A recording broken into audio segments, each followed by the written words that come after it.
The fuel warning light blinked red at last. Captain Sarah Chen stared at it. The clock read 0247 hours. 60 miles of cold black water stretched between her and the English coast. Her P-61 Black Widow flew through darkness so complete she could not see her own wingtips. Somewhere behind her, a German night fighter waited. He had been there for 3 minutes now. Her radar operator had spotted him early, but the enemy stayed back, patient, just outside gun range. Chen checked her fuel gauge. 10 minutes remained, maybe less. The German pilot knew the math as well as she did. He was herding her toward the waves, waiting for her tanks to run dry. Then he would close in for the kill. She had 2 choices: dive for speed and burn fuel faster, or fly level and let him pick the moment. Neither choice led anywhere good. The German held all the cards. Chen just had to play her hand anyway. Her radar operator spoke through the intercom. His name was Lieutenant James Walker. He sat behind her in the rear compartment. His voice was calm but tight. The bogey was closing slowly. Range now 4,000 yards. Still too far for guns, but getting closer. Chen's hands were steady on the controls. She had flown night missions for 8 months. This was not her first time being hunted, but it might be her last. The fuel warning light kept blinking. Red light, black cockpit, red light again, a heartbeat counting down. She thought about her options. Turn and fight now while she had fuel, or run for home, and hope the German made a mistake. Fighting meant burning fuel in hard turns. Running meant giving the enemy time to set up his attack. Both options carried risk. Neither promised survival. The P-61 was a big and heavy plane, 40 feet of wingspan. Twin engines, a crew of 3 when fully staffed. Tonight it was just Chen and Walker. Their gunner had been sick. They flew without him. That meant no one watching the upper rear, a blind spot the German might exploit. Chen thought about the plane's strengths. Heavy armament, good radar, powerful engines. She thought about its weaknesses. Slow to turn, hard to see from, not as nimble as single-seat fighters. The German knew all this too. He had been hunting Black Widows for months probably. He knew how to kill them. The fuel warning light blinked again. Chen counted the flashes. 1 per second, each flash meant less time, less fuel, less life. She had to decide now, wait any longer, and the decision would be made for her. Walker called out again. The German was at 3,000 yards now, closing faster. He must have seen something. Maybe Chen's exhaust flame reflecting off clouds. Maybe moonlight catching her canopy. Something had given her away. The hunt was ending. The kill was beginning. Chen made her decision. She would not wait to die. She would turn and fight. Better to go down shooting than to fall into the sea with empty tanks. She called to Walker and told him to lock on the target. Walker acknowledged. His radar screen glowed green in the darkness. She pulled back on the yoke and climbed. The twin engines roared louder. Fuel burned faster. The warning light kept blinking.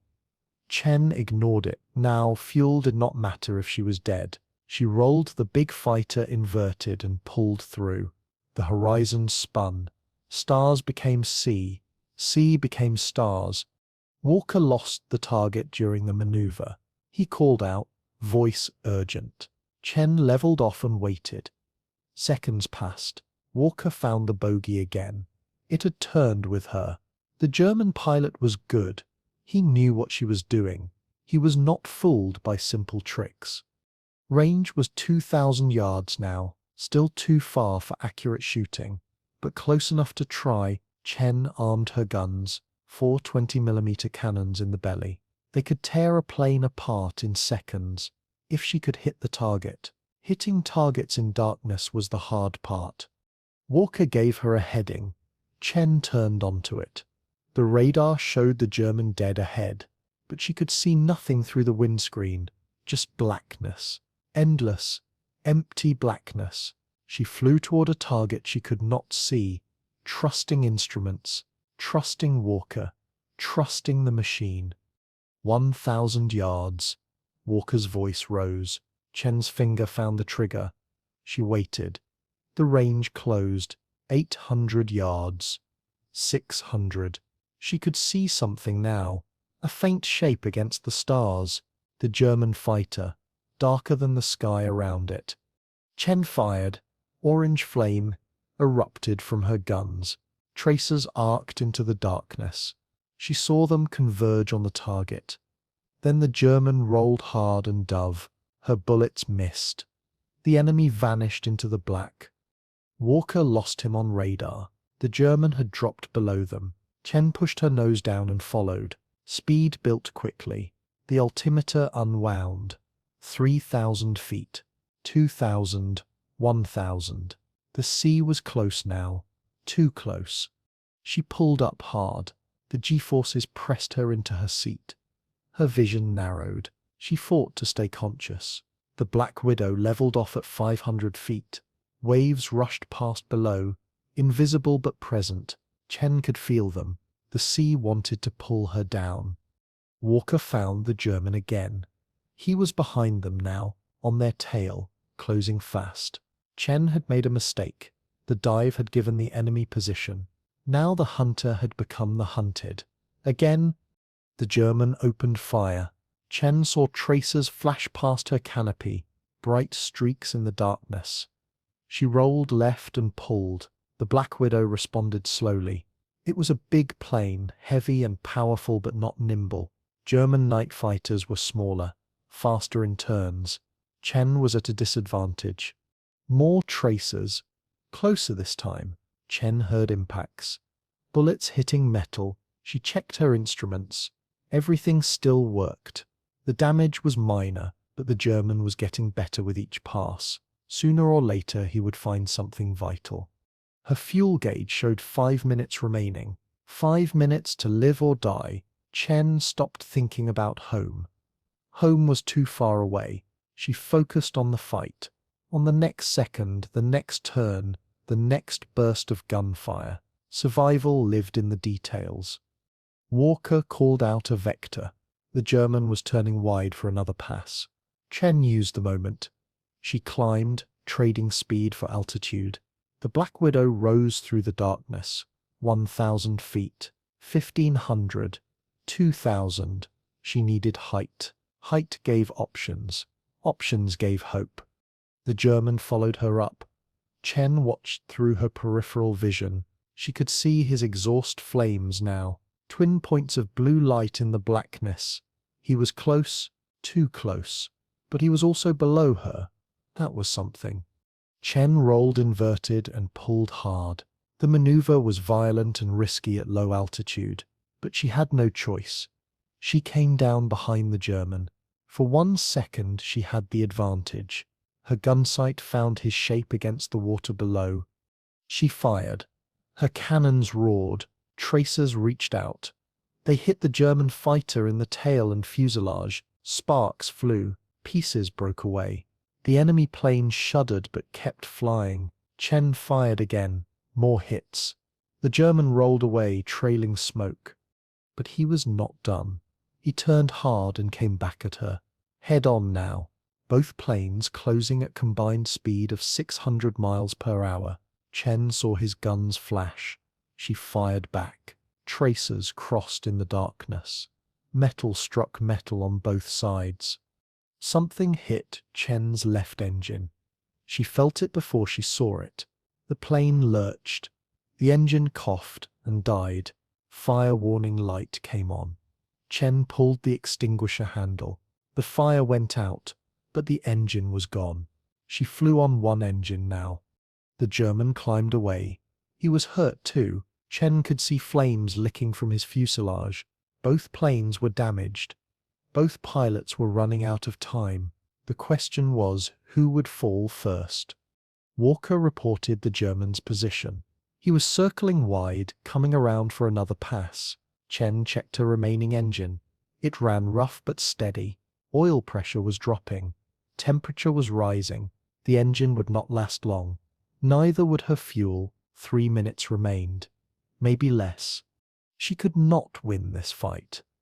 The math was clear, but she could make the German pay.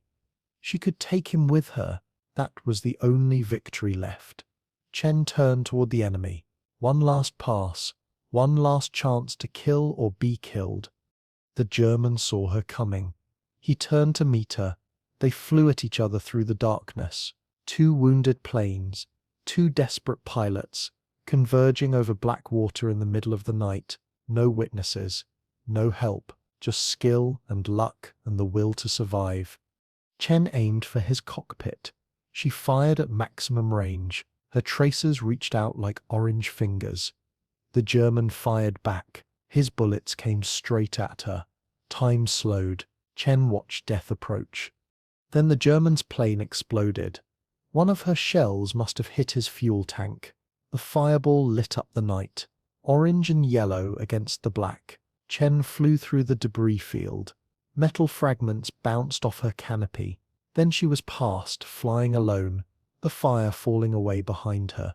"Walker!" shouted something. Chen could not hear him over the ringing in her ears. She checked her instruments. 1 engine dead, 1 engine failing, fuel gauge touching 0. The English coast was still 40 miles away. She would never make it. But she had won. The German was gone. That counted for something. Chen allowed herself one moment of satisfaction. Then she focused on surviving. She climbed as high as her damaged engine would take her. 2,000 feet. 2,500. Each foot of altitude was insurance. When the engine quit, she could glide. A P-61 could glide about 10 miles from this height. Not enough to reach England, but maybe enough to reach something. Walker was on the radio calling for help. Air-sea rescue. They had boats and planes looking for downed pilots. If Chen went into the water, maybe they would find her. Maybe she would survive. It was a slim hope, but slim was better than none. The engine coughed again. Oil pressure dropped to 0. Temperature gauge pinned at maximum. Chen felt the vibration change. The engine was seizing. Seconds left before it quit entirely. She trimmed the plane for best glide speed. 85 knots. Nose up slightly. Everything balanced. The engine died. Silence filled the cockpit. Only wind noise remained. Chen held the yoke steady and felt the plane descend. 200 feet per minute. 10 minutes of gliding. 20 miles of range. Not enough. Not nearly enough. She told Walker to prepare for ditching. He acknowledged calmly. They had practiced this. They knew the procedures. Harness tight. Canopy unlocked. Life vests inflated. Wait until the last moment, then open the canopy and get out. Simple procedures. Hard to execute in cold, dark water. The altimeter unwound slowly. 2,000 feet. 1,800. 1,600. Chen looked for lights on the horizon. She saw nothing. Just darkness everywhere. The English coast was out there somewhere. Too far to reach. Too far to see. Walker reported their position on the radio. Someone acknowledged. Rescue forces were launching. They would search the area at first light. 6 hours away. Chen would have to survive in the water for 6 hours. In January, in the North Sea, the odds were not good. 1,200 feet. 1,000. Chen could hear the waves now. A low rumble beneath the wind noise. The sea was waiting, patient and cold and endless. It did not care about victories or defeats. It just waited to swallow anyone who fell into it. She thought about her family. Her parents in San Francisco, her brother in the army, somewhere in France.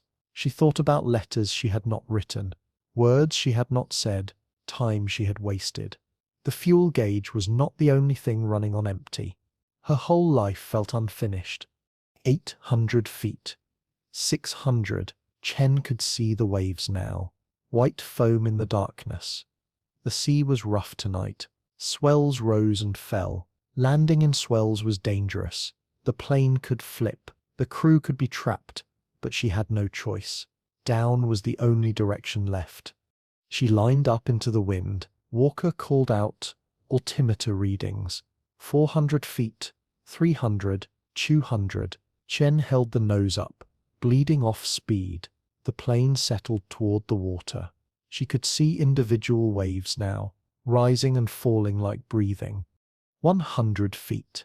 50. Chen pulled the nose up and cut her airspeed. The tail touched first. Then the belly. Water erupted around the cockpit. The plane slowed hard. Chen was thrown forward against her harness. Pain shot through her shoulders. Then everything stopped moving. They were down. They were alive. Chen opened the canopy immediately. Cold air rushed in. Sea spray wet her face. She climbed out onto the wing. Walker followed from the rear hatch. They inflated their life raft and jumped in. The Black Widow floated for maybe 30 seconds. Then the nose dipped and the plane slid under. Chen watched it disappear. 8 months of flying that plane. Dozens of missions. Now it was gone, sinking to the bottom of the North Sea. The raft rose and fell with the swells. Chen and Walker huddled together for warmth. The water around them was black. The sky above was black. Only stars provided light, and stars provided no warmth. Walker had the emergency radio. He transmitted their position every few minutes. No response came. They were too far out, too low on the water. Radio waves did not carry well, but he kept transmitting anyway. Procedure required it. Hope demanded it. Time passed slowly in the raft. Chen lost track of minutes and hours. Cold seeped through her flight suit. Her fingers went numb first, then her toes, then her legs. She tried to move, to keep blood flowing, but movement was hard in the small raft. Walker talked to keep them both awake. He talked about home, about his wife and daughter in Ohio. He talked about plans for after the war, a house with a garden, a dog for his daughter, simple dreams, ordinary hopes, the kind of future that seemed impossibly far away. Chen listened and added her own stories.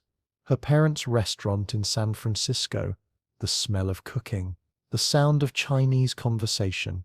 She had not been home in 2 years. She wondered if she would ever see it again. The stars wheeled overhead. The night crawled toward dawn. Chen felt herself drifting, consciousness fading. Walker shook her awake. Sleeping meant dying in this cold. She had to stay awake.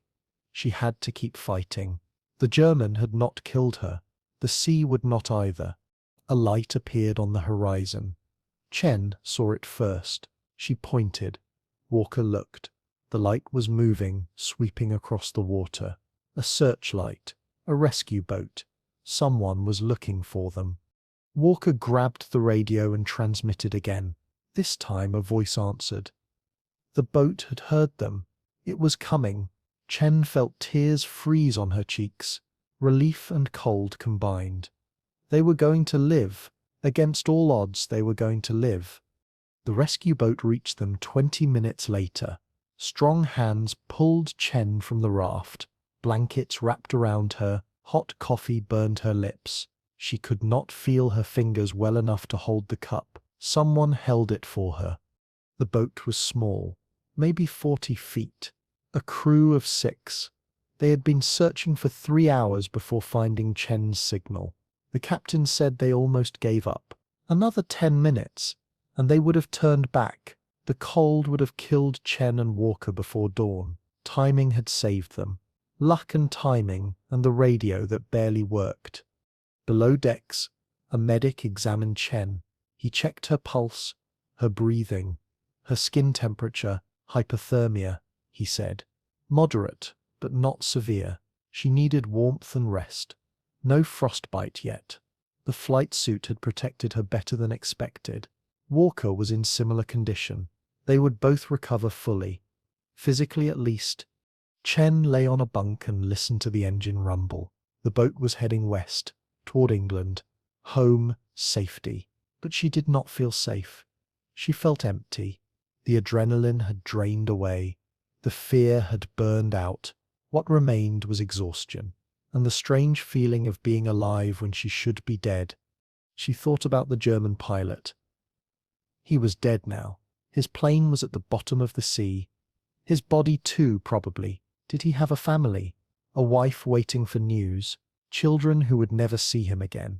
Chen did not know. She would never know. The war made strangers of everyone. You killed people you had never met. You died without knowing who killed you. That was the nature of it. The boat captain came to check on her. He asked what happened. Chen told him. Voice raw and weak. Night fighter engagement. German plane destroyed. Both engines lost. Ditched in the sea. The captain nodded. He had heard stories like this before. He would hear more before the war ended. That was his job. Finding pilots who fell from the sky, bringing them home when he could, recovering bodies when he could not. He said she was lucky. Most pilots who ditched at night did not survive. The cold took them quickly, or they hit the water wrong, and the plane trapped them, or the swells capsized their rafts. So many ways to die in the dark water. Chen had avoided them all. Lucky, he repeated. Very lucky. Chen did not feel lucky. She felt tired. The captain left her alone. She closed her eyes and listened to the waves. The same waves that had almost killed her. Now they rocked her gently toward home. The sea was strange that way. Deadly one moment, soothing the next. You could never trust it, but you could not avoid it either. Not if you flew over it every night. They reached port at dawn. The harbour was grey and cold. Fishing boats sat at anchor. Seagulls circled, crying their strange cries. England, home, but not really home. Just another base, another temporary stop in a war that seemed endless. Chen walked off the boat on her own legs. She refused a stretcher. She was tired and cold and hurt. But she was alive. That mattered. Walking mattered. Showing strength mattered. The German had tried to kill her. He had failed. She wanted everyone to see that. A staff car waited on the dock. It took her to the base hospital. Doctors examined her. Mild hypothermia, bruised ribs from the harness, minor cuts from debris. Nothing serious. Nothing permanent. She would fly again in a week or two. After rest, after recovery. Walker came to see her that afternoon. He looked better than she felt.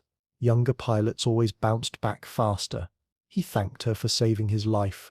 Chen said he had saved hers too.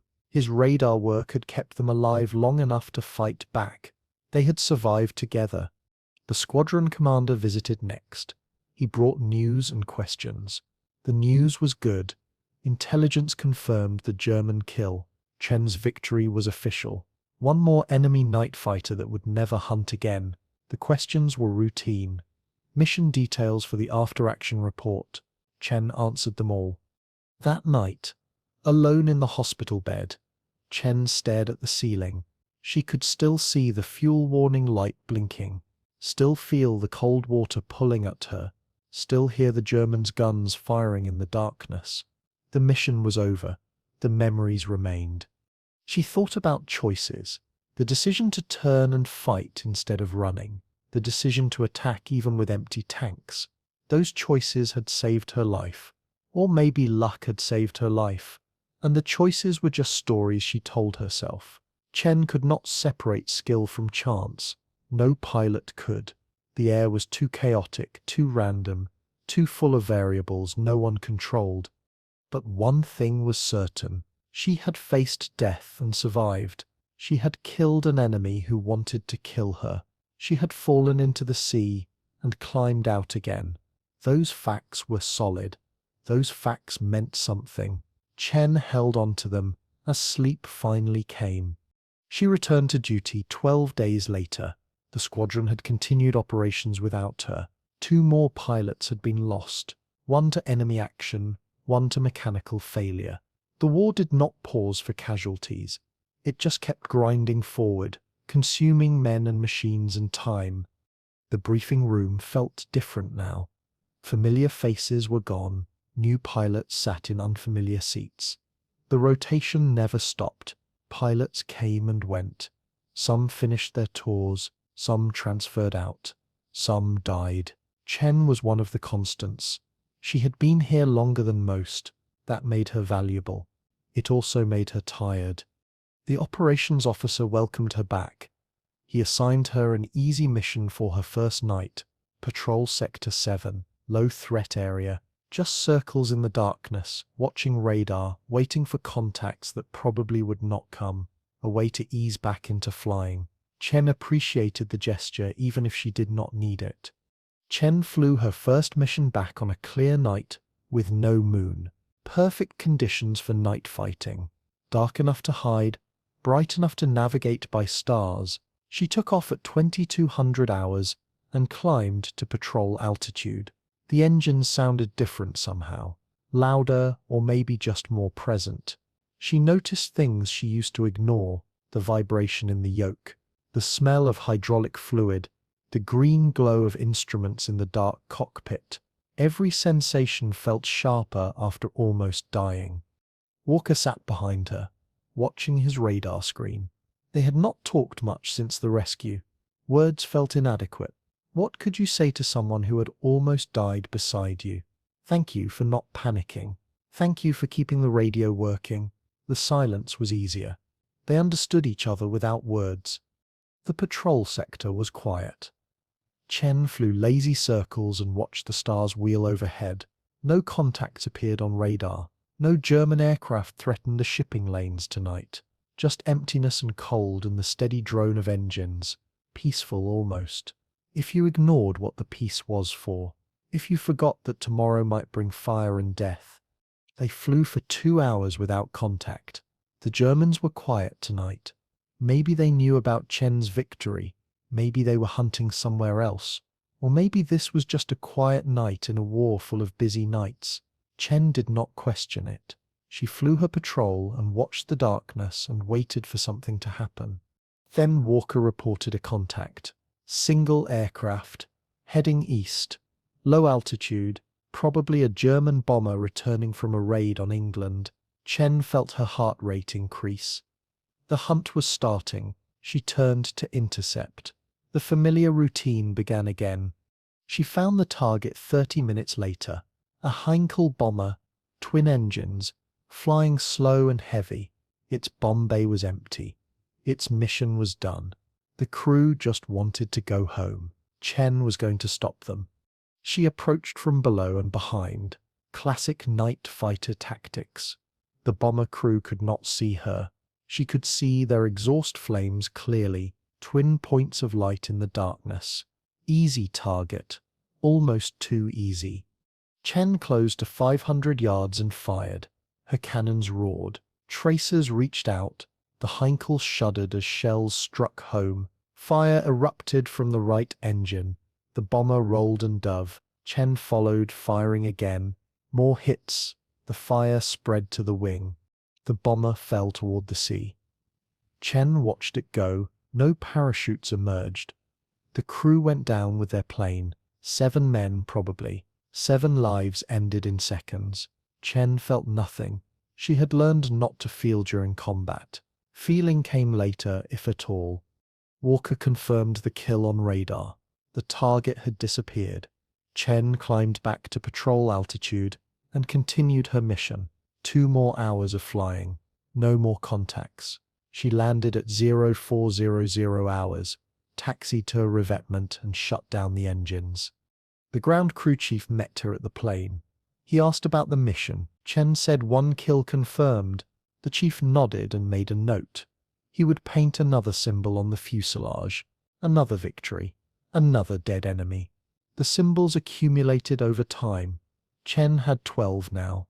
More than most, fewer than some. She debriefed with the intelligence officer and went to her quarters.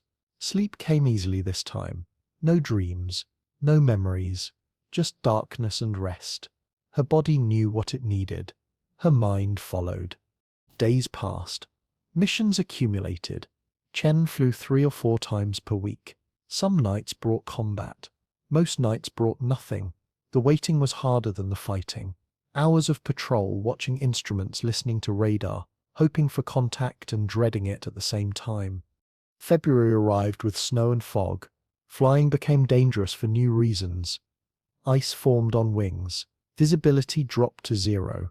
Planes crashed on takeoff and landing. The Germans suffered too. Fewer enemy aircraft appeared over England. The air war slowed but did not stop. Chen flew through the worst of it. Her experience kept her alive when younger pilots died. She knew how to read ice, how to feel weight building on the wings. She knew when to abort and when to push through. Those skills could not be taught.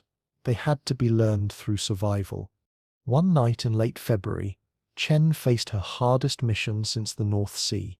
Intelligence reported a major German raid forming over occupied France.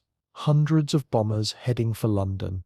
Every available night fighter launched to intercept. The briefing was urgent, rushed. No time for detailed planning. Just get in the air and kill as many as you can. Chen took off at 21:30 hours and climbed into a sky full of aircraft. She could see exhaust flames everywhere. Friendly and enemy impossible to tell apart at first glance. The radio chattered constantly. Pilots calling targets, ground controllers trying to sort the chaos. Everyone talking over everyone else. Chen turned down the volume and focused on Walker's radar. The radar picture was chaos. Contacts everywhere. Friendly and enemy planes mixed together in a swirling mess.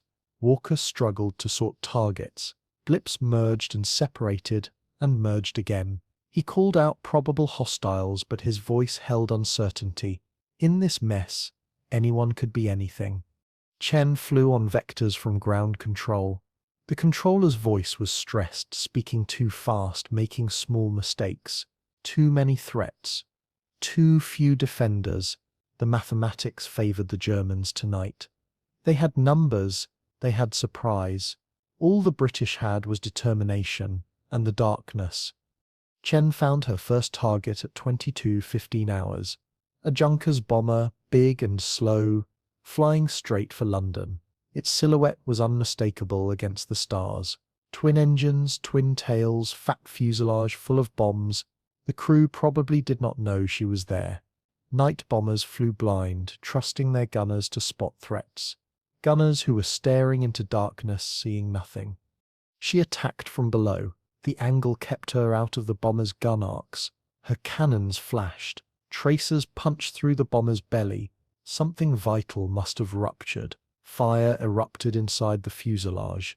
The Junkers nosed over and dove. Chen watched it fall for 2 seconds, then looked away.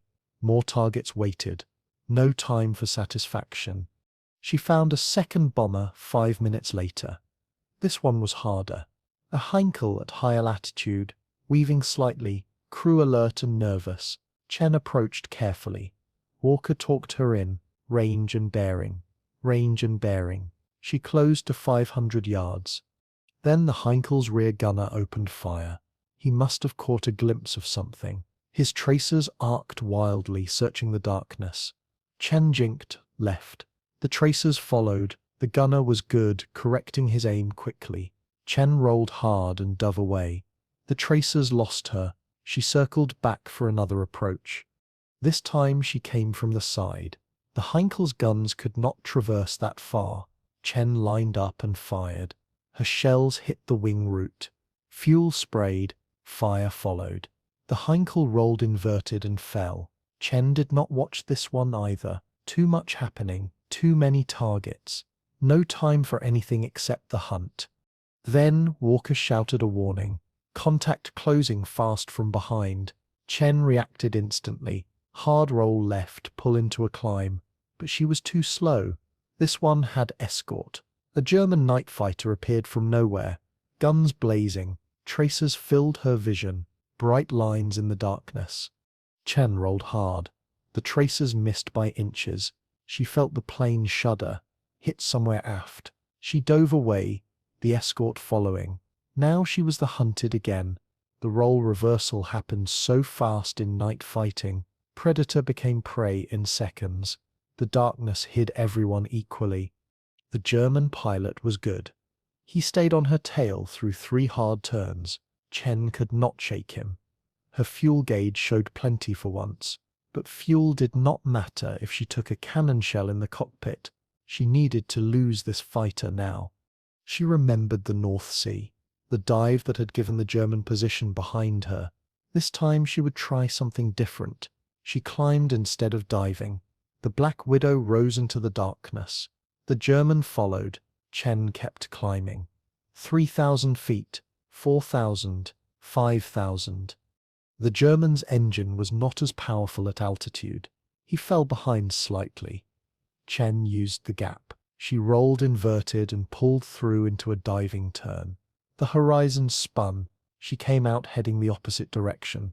The German was above her now, behind her, trying to reverse his own turn. Chen shoved her throttles forward.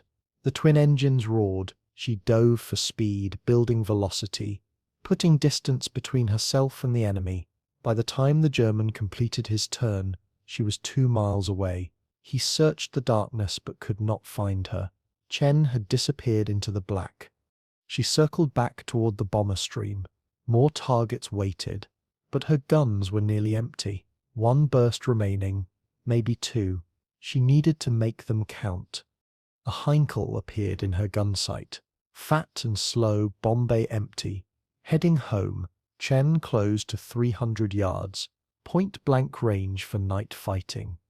She fired. The Heinkel came apart. Wings folded. Fuselage broke. The pieces fell away into darkness. Her guns went silent. Ammunition exhausted. Chen had nothing left to shoot, but the bombers kept coming. She could see them against the stars. Dozens of them. Hundreds, maybe. The raid was massive, and she could do nothing more to stop it. She turned for home. The flight back was quiet.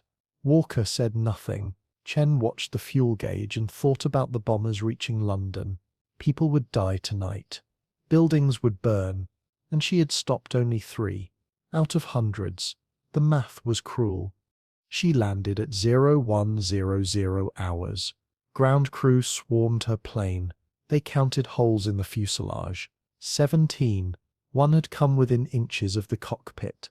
Chen had not felt the impacts during the fight. Adrenaline had blocked everything.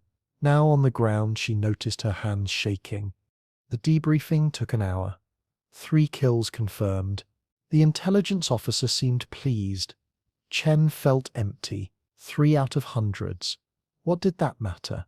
London was burning right now. She could see the glow on the southern horizon, orange light reflecting off clouds. All those fires, all those dead. Her 3 victories changed nothing. The intelligence officer talked about big picture strategy. Every bomber destroyed meant fewer bombs on London. Every crew killed meant fewer trained airmen for Germany. The mathematics of attrition. Wear them down slowly. Make them pay for every raid. Eventually they would run out of planes, run out of pilots, run out of will to continue. That was the theory. Chen nodded and said the right things. She understood the theory. It just felt hollow tonight. Numbers on a board could not capture the reality. The reality was burning buildings and screaming civilians and broken bodies in the rubble. Her 3 kills would not bring any of them back, would not heal any wounds, would not rebuild any homes. She walked to her quarters in the pre-dawn darkness. The base was quiet now. Pilots had finished debriefing. Ground crews had finished servicing aircraft. Everyone slept or pretended to sleep. Tomorrow would bring more missions, more targets, more chances to kill and die. But tonight was over. Tonight the exhausted could rest. Other pilots passed her, heading to debrief their own missions. Faces she recognized, names she sometimes forgot. Everyone looked tired, dark circles under eyes, 1,000-yard stares. The raid had extracted its price from both sides. German bombers had fallen all over England tonight. British night fighters had fallen too. The cost was paid in blood and fire and metal, always paid, never counted, never finished. Chen sat on her bed and stared at the wall. Her hands were shaking. She looked at them, steady in the cockpit, shaking on the ground. Adrenaline had kept them still during the fight. Now the adrenaline was gone. The shaking revealed what she truly felt. Fear, exhaustion, relief, all mixed together into something she could not name. She clenched her fists, relaxed them, clenched again. The tremors continued. This was new. She had never shaken like this before, not after her first kill, not after close calls. Something had changed. Something inside her had cracked during that mission. The 17 holes in her plane, maybe, or the German fighter on her tail, or just the accumulation of too many nights, too many brushes with death, too much darkness. She thought about the German pilot who had chased her, the skill of his flying, the precision of his attacks. He had almost killed her, almost ended everything. Chen replayed the fight in her mind, the turns, the dives, the desperate climb that finally shook him. Any of those moments could have ended differently. A slightly better aim, a slightly slower reaction, death measured in fractions of seconds. She thought about the 17 holes in her plane, each one a bullet or shell fragment, each one a chance at death. 17 times she could have died tonight. The odds had been terrible, yet she survived. Why? No reason, just luck. Random, arbitrary, meaningless luck. She could not claim skill. Skill would have meant not getting hit at all.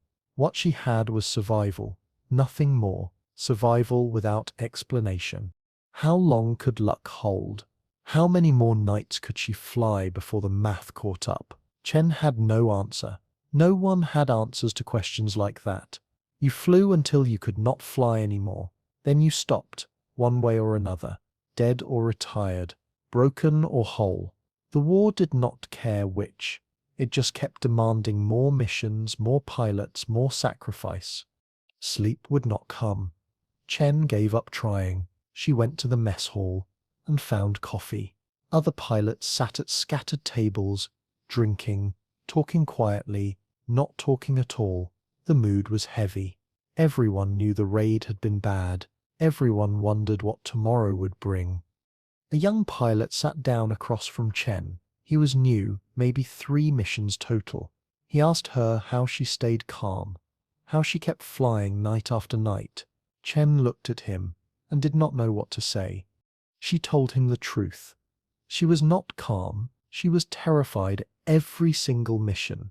The fear never went away. You just learned to fly with it. Learned to push it aside while you worked. Then you landed, and the fear came back, and you dealt with it however you could. The young pilot nodded. He looked disappointed. He had wanted a secret, a trick, some wisdom that would make the fear disappear. Chen had no such thing. Fear was the price of survival. If you stopped being afraid, you got careless. Careless pilots died. Afraid pilots lived. That was the truth. Dawn came. Chen finally felt tired enough to sleep. She returned to her quarters and lay down.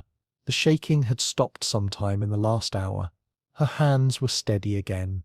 The crack inside had sealed itself. For now, she closed her eyes and let exhaustion take her. The war continued. March brought longer days and shorter nights. The flying season shifted with the light. Day fighters took over more of the work. Night operations decreased in frequency. Chen flew less often but trained harder. New tactics, new equipment, new ways to fight in darkness. The air war never stopped evolving. Adapt or die. That was the rule. The weather turned brutal in early March. Snow and fog rolled in from the North Sea. Flying became dangerous for new reasons. Ice formed on wings without warning. A thin layer at first, then thicker and heavier. The ice changed how planes flew, made them sluggish, made them fall. Visibility dropped to 0 on the worst nights. Chen flew through fog so thick she could not see her propellers. The world outside became grey. Nothing. No horizon, no ground, no sky, just instruments telling her which way was up. She had to trust the gauges. Her senses lied in fog. The gauges did not. She lost a wingman to ice on March 12th. Lieutenant Peters. Good pilot, careful by the book.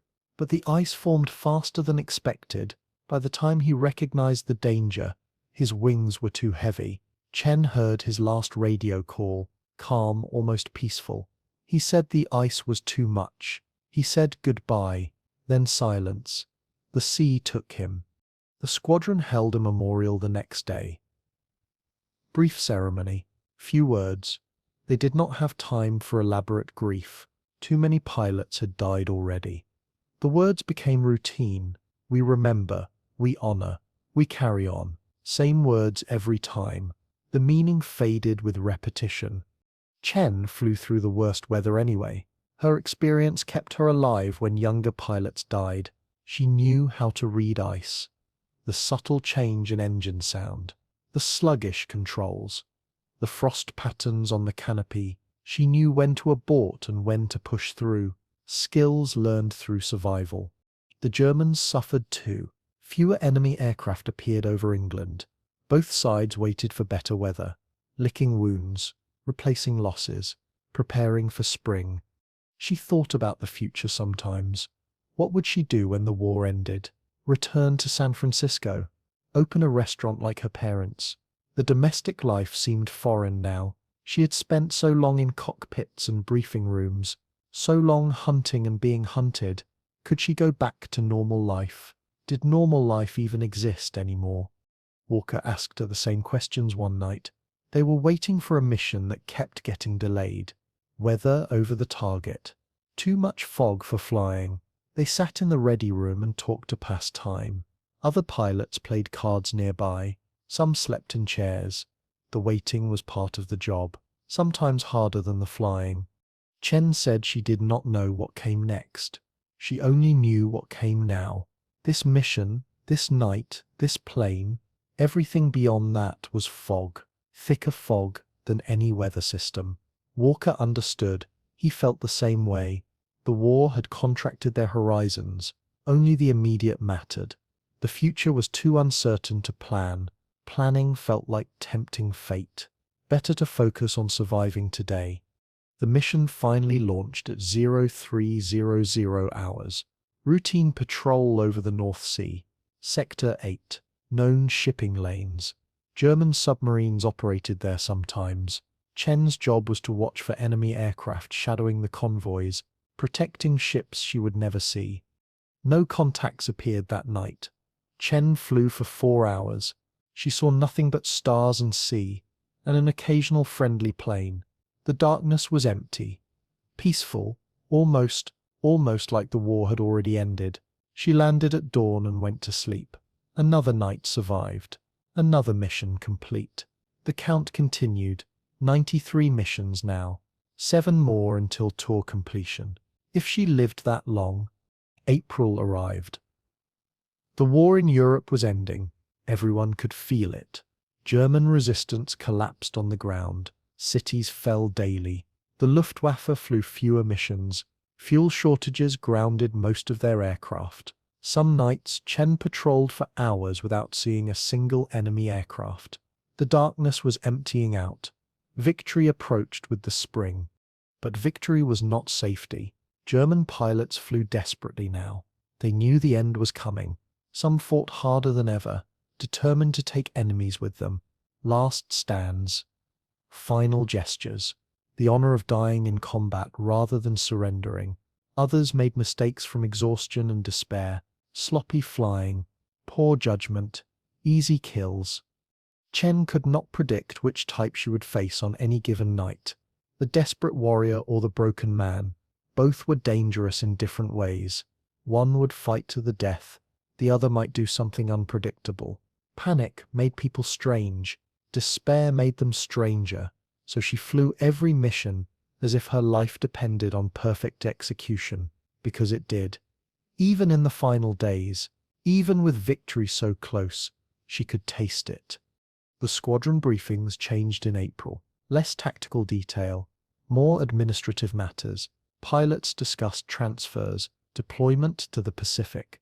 The war against Japan continued. Some would go there next. Some would go home. Chen did not know which category she would fall into. She did not ask. Questions invited answers she might not want. On April 15th, Chen encountered her last German aircraft of the war, a lone fighter wandering over the North Sea at low altitude, probably lost or confused. His navigation equipment might have failed, or he was low on fuel and disoriented, or he was looking for a place to surrender. Impossible to know, impossible to ask. Chen found him on radar and closed in. Walker talked her through the approach, range and bearing, altitude and heading, the familiar routine, standard approach, standard tactics, everything routine. Just another mission, just another target, except this one might be the last. She thought about letting him go. For one moment the thought crossed her mind. The war was almost over. This man would probably die anyway in the camps or from Allied bombing. Why add another kill to her list? Why end another life when the killing was almost finished? But she dismissed the thought immediately. Orders were clear. Enemy aircraft were to be engaged and destroyed. Showing mercy to one pilot meant betraying every Allied soldier and sailor the Germans still threatened. The war was not over yet. Not officially. Not until the surrender was signed. Until then, the enemy was the enemy. Sympathy was a luxury she could not afford. She closed to 500 yards. The German never saw her coming. His aircraft flew straight and level. No evasive maneuvers, no awareness of danger. Chen centered him in her gun sight. Her finger found the trigger. The German never saw her coming. Chen fired one burst. Her cannons flashed in the darkness. The shells hit the enemy fighter in the engine and cockpit. The aircraft came apart instantly. No fire this time, just pieces scattering into the night. Debris fell toward the sea. The German pilot was dead before he knew he was under attack. Quick, merciful maybe. The only mercy war allowed. Chen flew through the debris field and continued her patrol. 15 seconds of combat. Another victory. Another dead pilot, whose name she would never know. She felt nothing. Not satisfaction, not guilt, not anything. The kill was mechanical, professional, empty, just procedure, just duty, just the war's final accounting.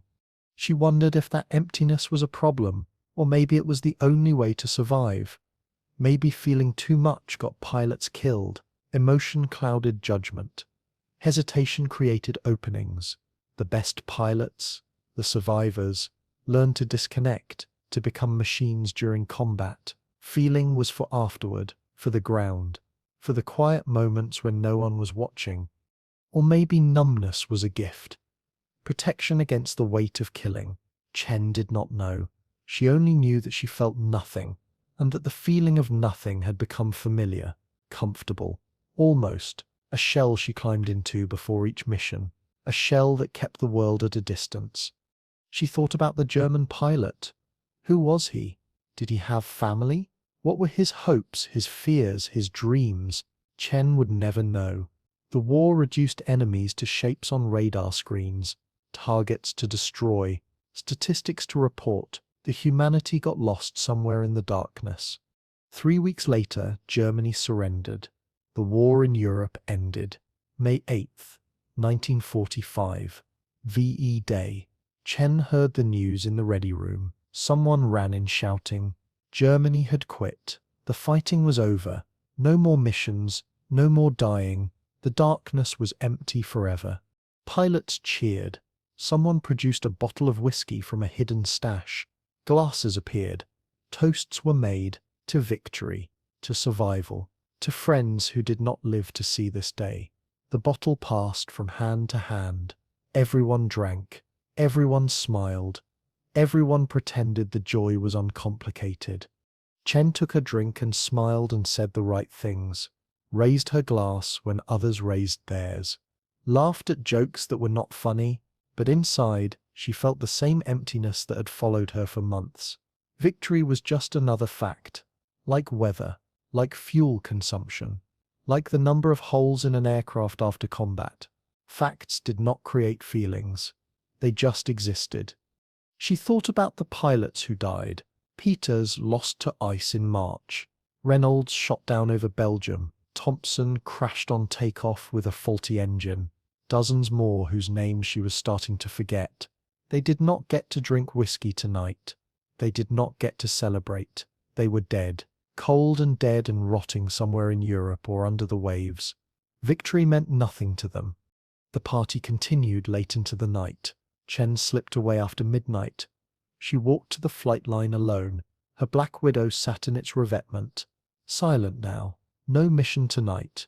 No mission ever again, maybe. She climbed up and sat on the wing. The metal was cold through her flight suit. Stars wheeled overhead. The same stars she had navigated by for 2 years.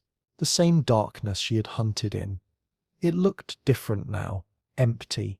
Somehow, the enemy was gone. The purpose was gone. Just darkness for its own sake. She did not know what to do with peaceful darkness. She thought about the German pilot she had killed. How many?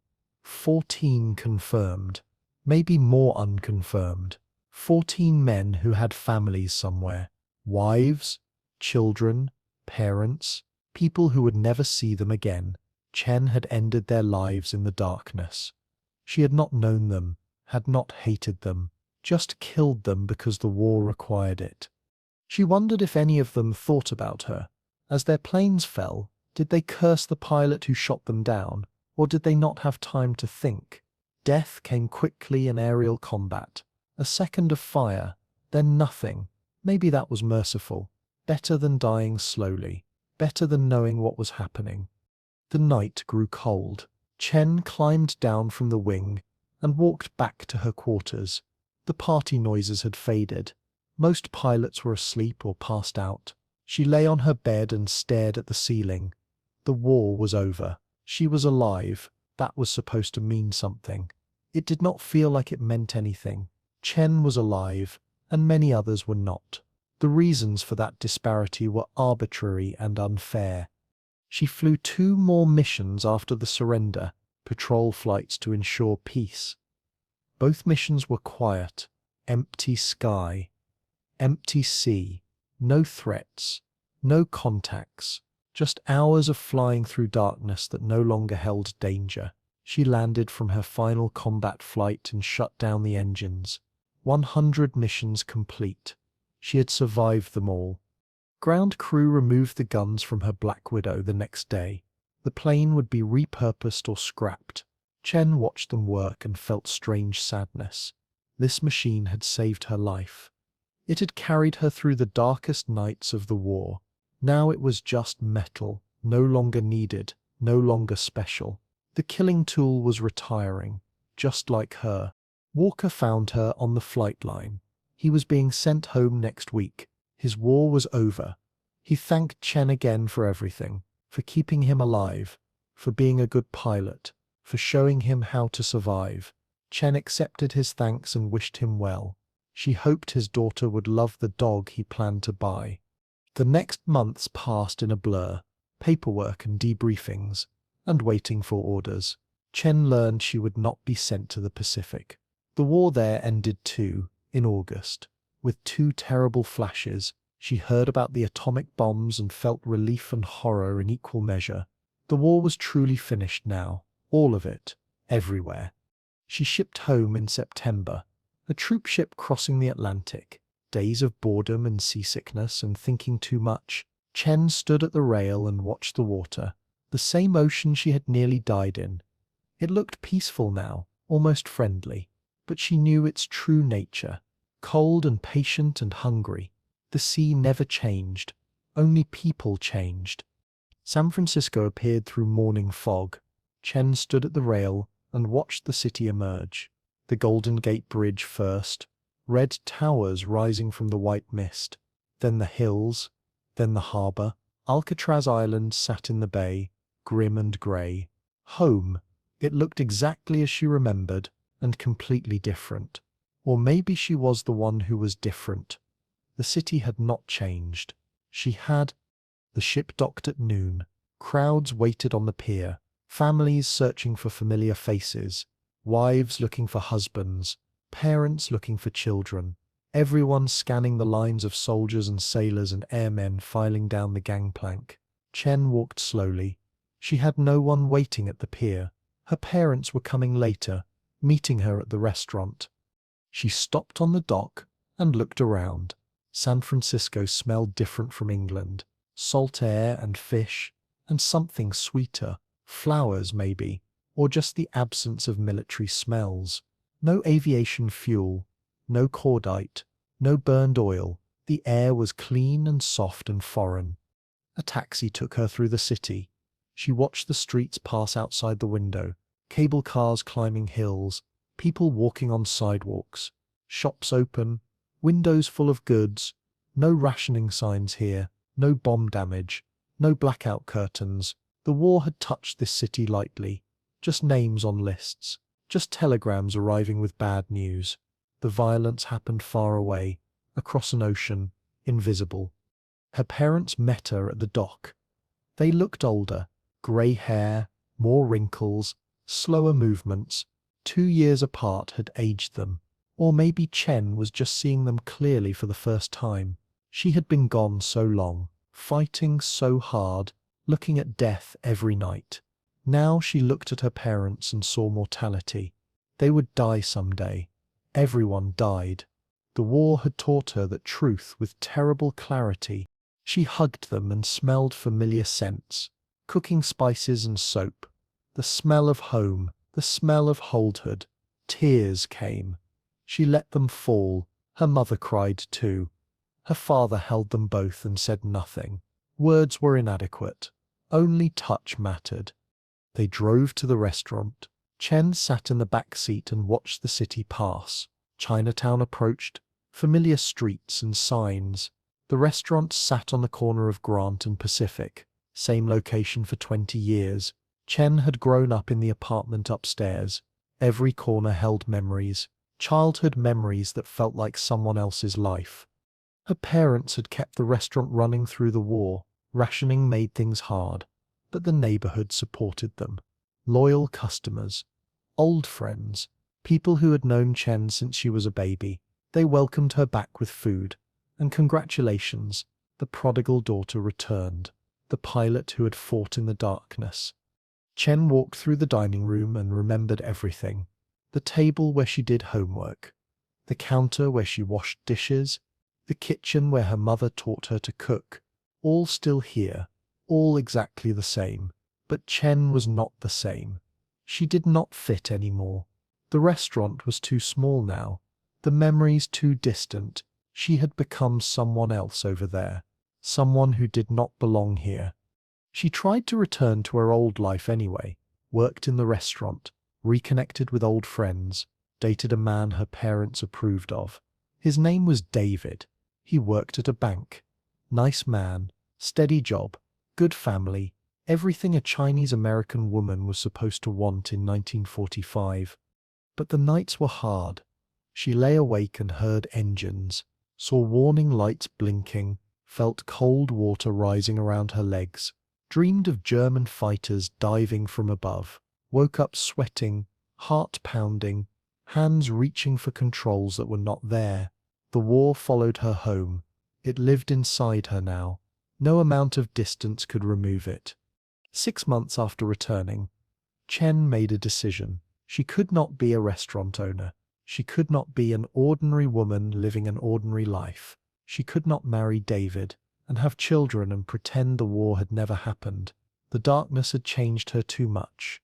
She needed to fly, needed the challenge and the danger and the purpose. Without those things, she felt hollow. David did not understand. He asked why she could not just be happy, why she could not settle down, why she had to keep reaching for something more. Chen tried to explain. The words came out wrong. How could she describe the feeling of flight, the freedom of the sky, the clarity that came from facing death? David listened politely. He did not hear. He could not hear.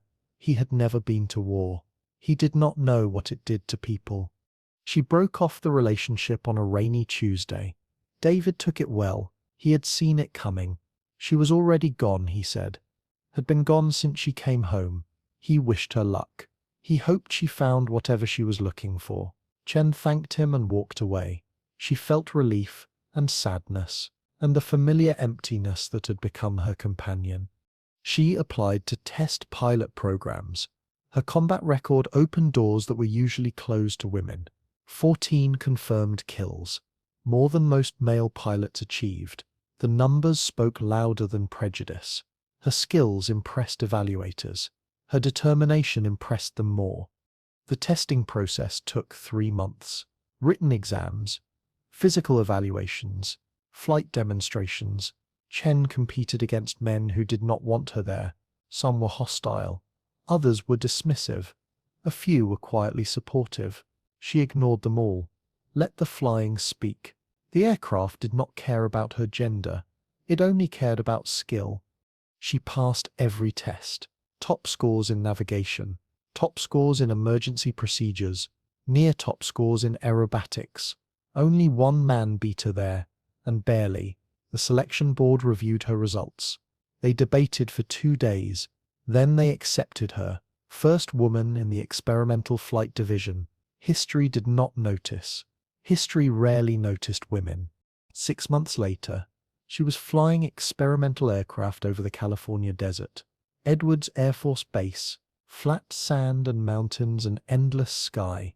Nothing like England, nothing like the North Sea. The desert was brutal in different ways.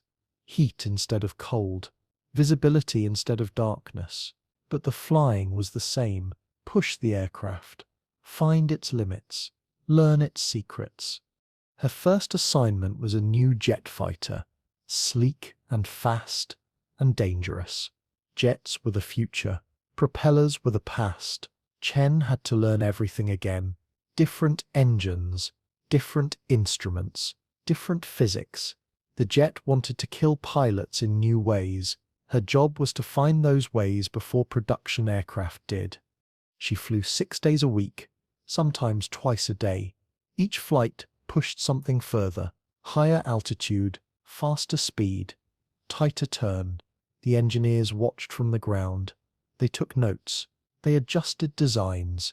Chen told them what the aircraft did wrong. They fixed it. Then she flew again. The danger was constant. Test pilots died regularly. Someone crashed every few months. Engine failures, control failures, structural failures. The aircraft were new, untested, unpredictable. Every flight was a gamble. Chen accepted the odds. They were better than the odds in combat. At least here no one was shooting at her. She had close calls. A flame out at 40,000 feet. She glided down for 15 minutes before the engine restarted. A control rod that snapped during a high-speed dive. She fought the aircraft to a landing. Muscles burning, arms shaking.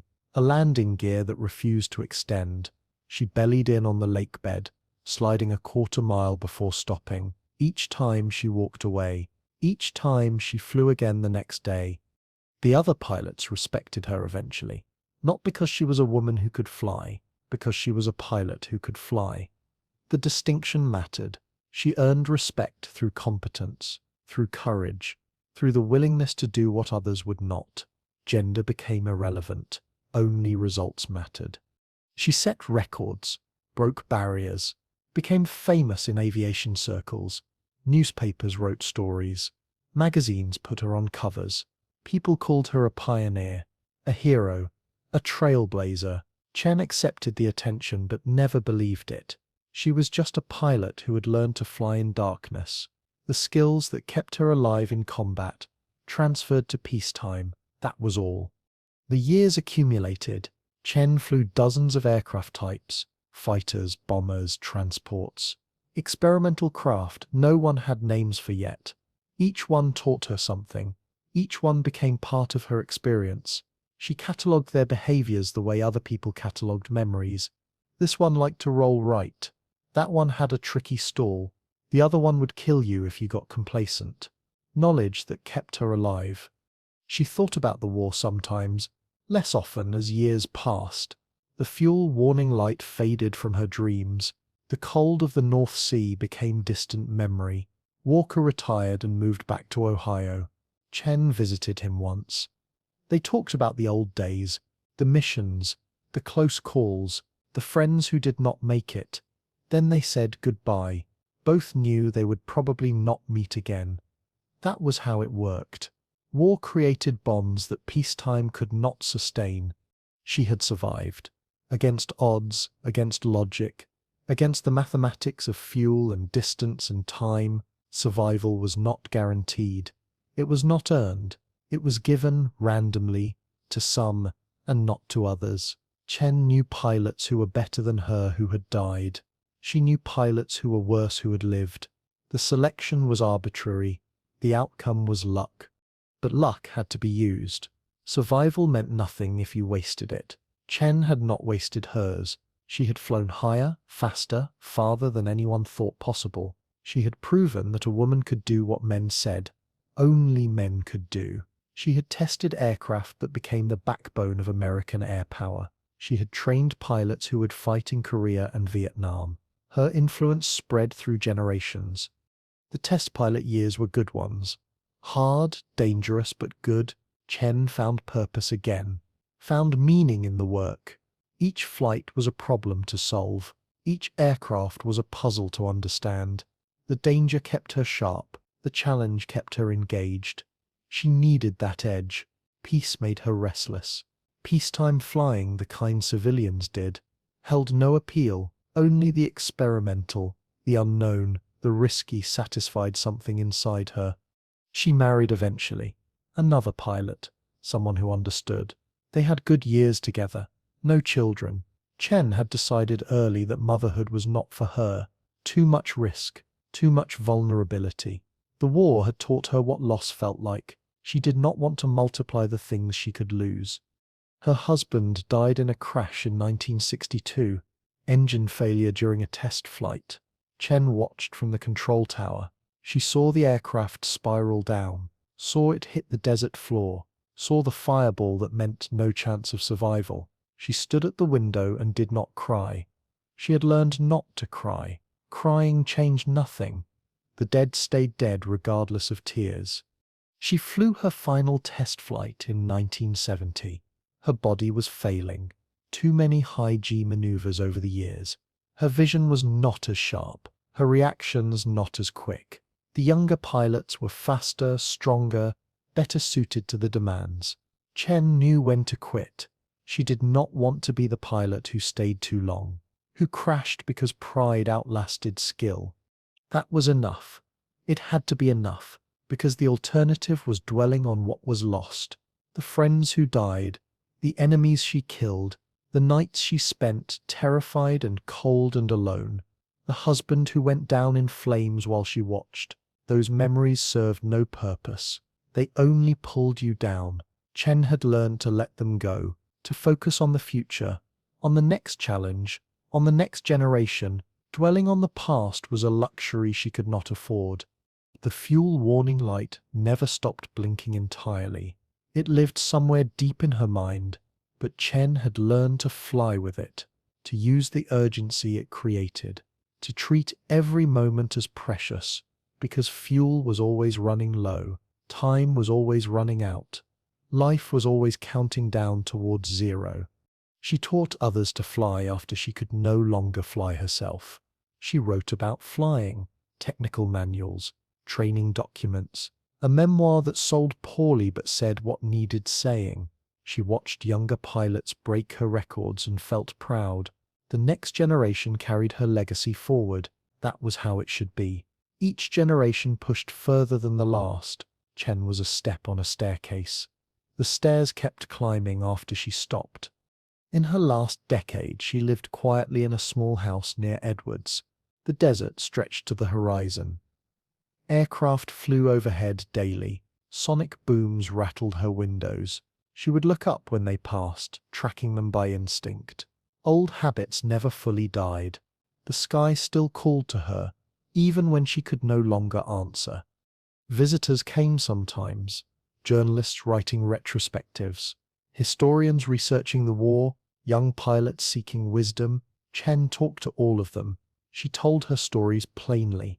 The North Sea, the German fighter, the fuel gauge dropping towards zero, the choices that led to survival. She did not embellish. She did not dramatize. The truth was dramatic enough without decoration. One journalist asked what she wanted to be remembered for. Chen thought about the question.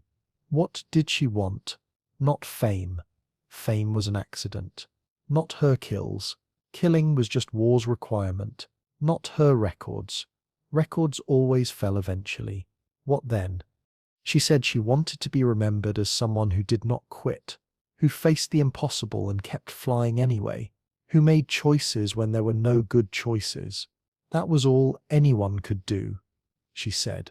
Make the best decision you could with the information you had, then live with the consequences, or die with them. Either way, do not quit. On her last night, decades after the war, Chen dreamed of the North Sea. The fuel warning light blinked red in her cockpit. The German fighter closed in from behind. The waves waited below, cold and patient. All the familiar elements of that January night in 1945. But this time the dream ended differently. Instead of fighting, instead of falling, Chen climbed. She rose through the darkness toward the stars, higher and higher. The light kept blinking, but she ignored it. Fuel did not matter anymore. Nothing mattered but the climb. She woke briefly, saw morning light through the window, and smiled. The sun rose over the desert. The sky was clear and blue. A perfect day for flying, she thought. Then she closed her eyes and continued climbing. The fuel gauge read empty, but the stars welcomed her home. The darkness was not empty anymore. It was full of everyone she had ever lost, and they were waiting for her, and she was not afraid. The war had taught her many things: how to fight, how to survive, how to make impossible choices. But the most important lesson was simpler. Keep flying, no matter what. Keep flying until you cannot fly anymore. Then trust someone else to carry the sky forward. Chen had done that. She had kept flying, and now she was done. The fuel warning light blinked one last time. Then it went dark forever, and the silence was peaceful.